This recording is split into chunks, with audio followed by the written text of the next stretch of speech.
సరే, కాంగ్రెస్ నేత కత్తి వెంకటస్వామి గారు ఉన్నారు, ఆయనతో మాట్లాడదాం. వెంకటస్వామి గారు నమస్తే సార్. నమస్కారం అండి. నమస్కారం. వెంకటస్వామి గారు, ఎలా చూడాలి బంద్, ఎలా కొనసాగుతుంది? బీసీ నేతల బంద్ని ఏ రకంగా చూడాలంటారు? అనేక రాజకీయ కోణాల మధ్య, రానున్న సంస్థాగత ఎన్నికల మధ్య, రిజర్వేషన్ల మధ్య ఇది రానున్న రోజుల్లో ఎటు టర్న్ తీసుకోబోతుందంటే ఏం చెప్తారు మీరు?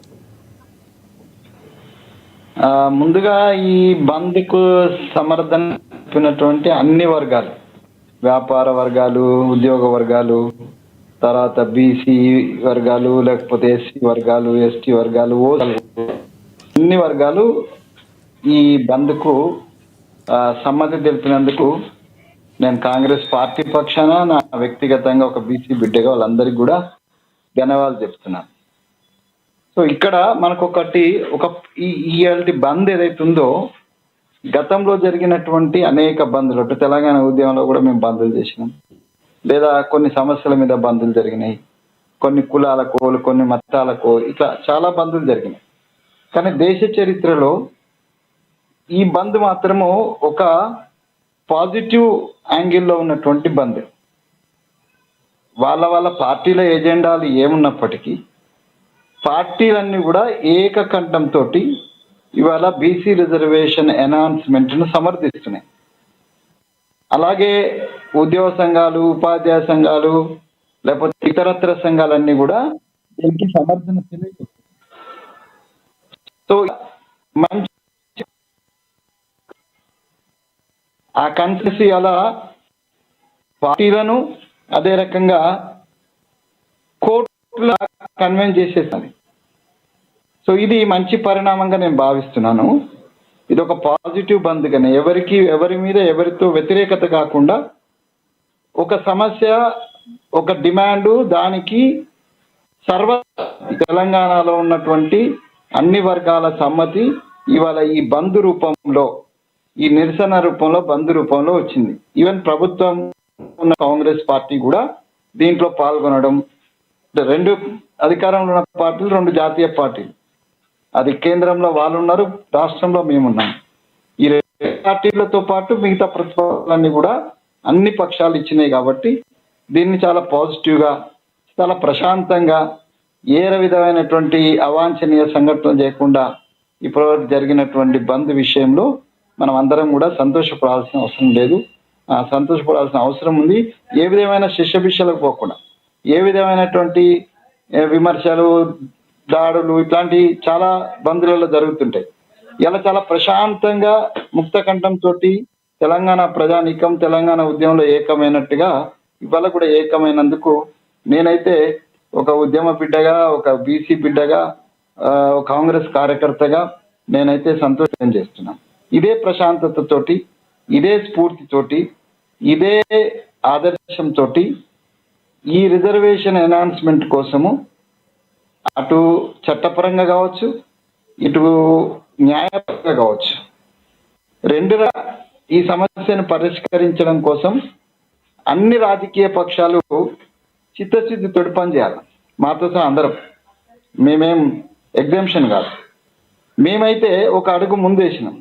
సరే, మా అడుగులలో తప్పటి అడుగులు ఉన్నాయని కొందరు, లేకపోతే చిత్తశుద్ధి లేదని కొందరు అంటున్నారు. సో చిత్తశుద్ధి లేదని, లేదా తప్పటి అడుగులు ఉన్నాయని వాళ్ళే నిజంగానే చిత్తశుద్ధితో ఉన్నట్టేదంటే, వాళ్ళకే సంపూర్ణమైనటువంటి చిత్తశుద్ధి ఈ పట్ల ఉన్నట్టేదంటే దీన్ని సరిచేయచ్చు. సరిచేయడానికి అవకాశాలు అన్ని చోట్ల ఉన్నాయి. సరే, ఇప్పటిదాకా కొంత డిమాండ్ అఖిల పక్షాన్ని విలువలేదని, ఇప్పుడు మా ముఖ్యమంత్రి గారు అఖిల పక్షాన్ని కూడా వారు కూడా సిద్ధమైనారు. సో రేపు మాపు అఖిల పక్షాన్ని కూడా మేము పిలుస్తాం. అఖిల పక్షము, స్వపక్షము, అధికార పక్షము, ప్రతిపక్షం అన్ని లేకుండా సమస్య, ఇందాక శ్రీనివాస్ గౌడ్ అన్నట్టు సమస్య అనేటువంటిదే ప్రధాన అంశము.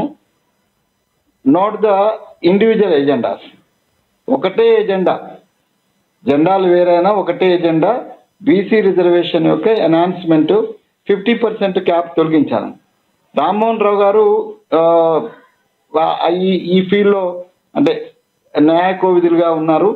వారు చెప్తున్నారు పదే పదే ఏమనంటే, ఈ చట్టాలు చేయాలా, డెఫినెట్గా చట్టాలు చేయాలి. రెండు రాజకీయ పక్షాలు, రెండు జాతీయ పక్షాలు దానికి పూనుకోవాలా.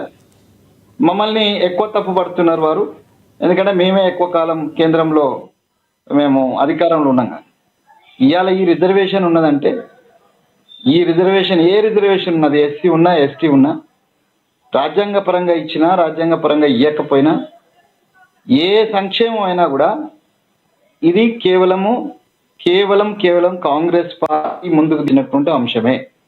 ప్రజా సంక్షేమాన్ని, బడుగు బలహీన వర్గాలకు సంబంధించినటువంటి సంక్షేమాన్ని, వాళ్ళ అభ్యుద్ధిని దృష్టిలో పెట్టుకొని, నో డౌట్ కాంగ్రెస్ పార్టీలో మొదటి నుంచి కూడా స్వతంత్రం వచ్చినప్పటి నుంచి స్వాతంత్రానికి పూర్వం కూడా నాకున్న నాలెడ్జ్ ప్రకారము దాన్ని లీడ్ చేసింది సోకాల్డ్ ఆధిపత్య కులాలే. అగ్ర కులాలనే పదాన్ని నేను ఉపయోగిస్తలేను కాబట్టి ఈ పదం ఉపయోగిస్తున్నాను.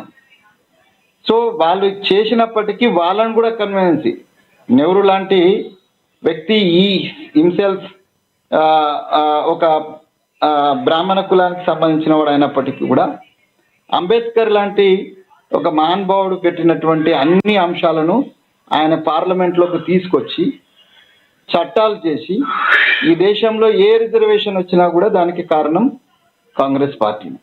కాబట్టి ఇవాళ బీసీలకు సంబంధించినటువంటి దాంట్లో కూడా మా నేత రాహుల్ గాంధీ ఎత్తుకున్నటువంటి నినాదం, తీసుకున్నటువంటి ఉదయపూర్లో, రాయ్పూర్లో మేము చేసిన తీర్మానాలకు అనుగుణంగా బీసీలకు వాటా దక్కటం లేదు, దానికి అనుగుణంగా మమ్మల్ని తప్పుపడుతున్న వాళ్ళకు మేము క్షమాపణ కూడా చెప్పేసాం. రాహుల్ గాంధీ గారు స్వయంగా